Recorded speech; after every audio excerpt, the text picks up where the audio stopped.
Hi, I am the Brick Perfectionist, and today I will be comparing both versions of Hagrid's hut from the Philosopher's Stone, as well as showing both in front of my custom backdrop. First, we have 4707 Hagrid's Hut, which was released in 2001. The most important minifigure to this set is Rubeus Hagrid himself, the gatekeeper and keeper of keys to Hogwarts Castle. This version of Hagrid is worth about $6.25 used or $12.25 in new condition. On the right-hand side of Hagrid's hut is a small cart where you can roll around a few items or mount Hagrid's lantern on top. The second and final minifigure included with Hagrid's hut is Headmaster Albus Dumbledore. I have more information on both of these minifigures in my Hogwarts Castle comparison. Dumbledore is currently worth about $9.25 used and $27 in new condition.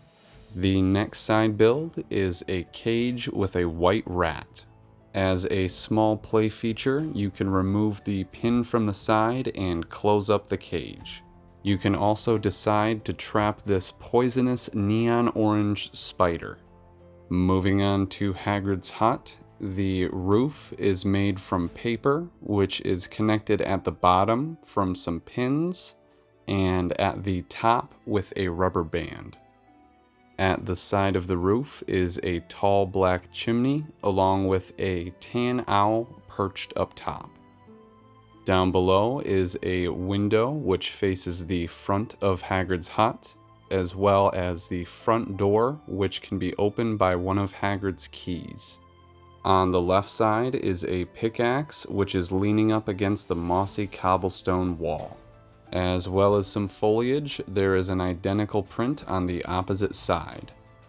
Here is a front view of the lower part of the chimney, and on the back side of the hut is another small window. The final two walls are just blank, unprinted bricks. Removing the rubber band at the top will allow you to grab both ends and open up Hagrid's hut. Now, let's take a closer look at everything included inside. First and foremost, we have the front door, which is located on the left side. We have already taken a look at our friend Hagrid, who is now having a conversation with Headmaster Albus Dumbledore. Located on the wall behind them is one of the two windows, a torch on the ground, and a barrel which holds both a pickaxe and an axe.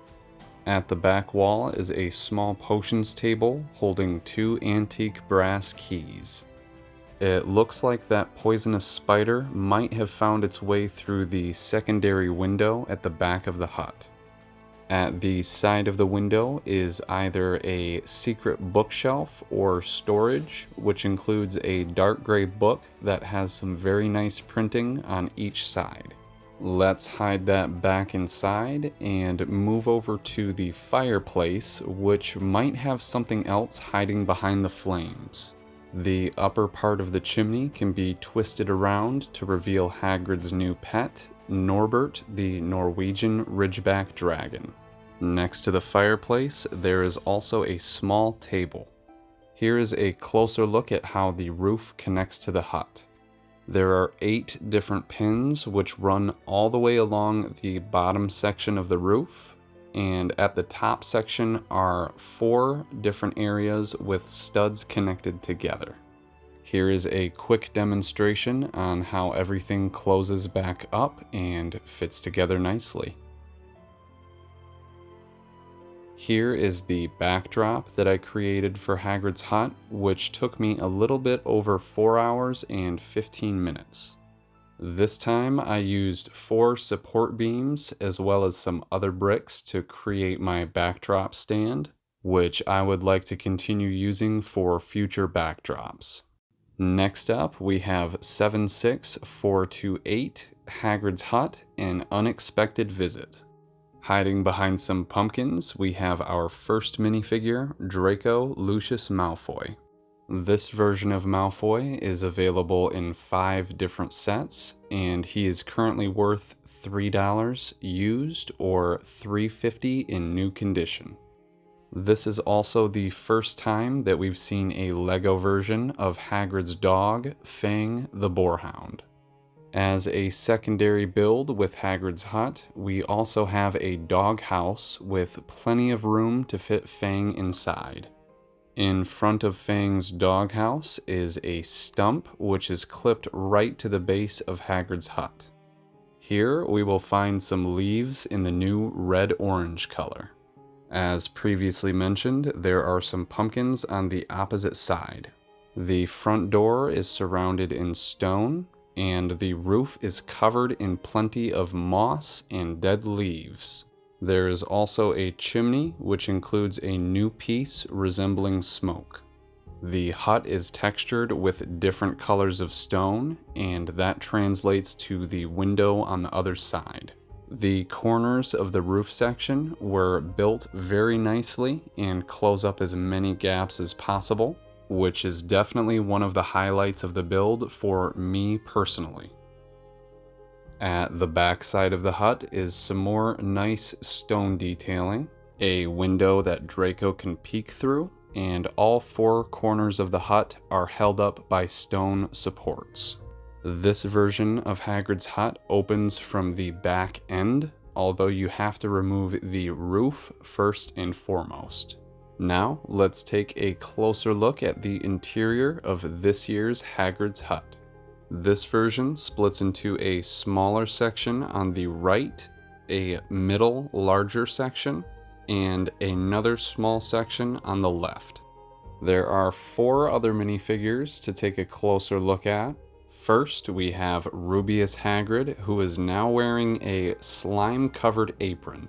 Because this is a new figure, he does not have an available used price, but he is currently worth about $10.25. Next, we have the brand new mold for Norbert the Dragon, who now has some face printing. Another very important minifigure is Harry James Potter. This version of Harry is wearing a green sweater, which is very accurate to the scene in the Philosopher's Stone where Norbert is born. He is currently worth $3.25 used or $3.50 new. Next, we have one of Harry's very good friends, Ronald Bilious Weasley. This version of Ron is wearing a dark blue sweater, which is also very accurate to the same movie scene. He is currently worth $3.50 in new condition. The 5th and final minifigure, another best friend of Harry Potter, is Hermione Jean Granger. This version of Hermione is also wearing the appropriate clothing from the Norbert hatching movie scene. She is currently worth $3.50 both in used and new condition. Back inside of the hut, we have the rear window, as well as the window at the front section. At the center of the midsection is the front door, which is currently being lit by 2 different candles. Next to the door is a black barrel with Hagrid's pink umbrella, a Hufflepuff-themed cabinet with a few supplies, as well as a drawer below, and finally a red shelf split into 2 sections for sake of opening the hut. On the left side are Hagrid's oven mitts, which are sitting right on top of the mantle of his fireplace. On the far side is a small cabinet with some hanging keys, an axe, and one of 2 portraits. Ron has taken a seat in a small tan chair, which is also sitting on top of a Slytherin-themed rug. Hermione has also taken a seat in Hagrid's recliner, which was made just big enough for his figure. Underneath is a Gryffindor-themed rug. Next to Harry is a small table with a piece of the egg that Norbert hatched from. There is 1 chair that comes along with the table, and both of which are on top of a Ravenclaw-themed rug. There is 1 more cabinet behind Harry, which has a few supplies above, and down below I have Godric Gryffindor's portrait. At the bottom left is a half-wide plate that can slot right into the opposite side, both of which connect to the two studs in the center. When the hut is closed, the roof is able to connect down on both sections on the right and left side and both sections in the middle. Here is a quick demonstration on all of the different sections being placed back together. In the Harry Potter movies, Hagrid's hut is very iconic both in the day and at nighttime. Given the fact that Norbert hatches at night, I wanted to display both of these sets under some artificial moonlighting. Just like the 2001 Hagrid's hut, I was going to place a light brick inside of the 2024 version, but I had completely overlooked that while I was filming. Following a speed build video for both of these sets, I will be comparing the Forbidden Corridor and Fluffy Encounter. Thank you so much for watching. I hope you enjoyed.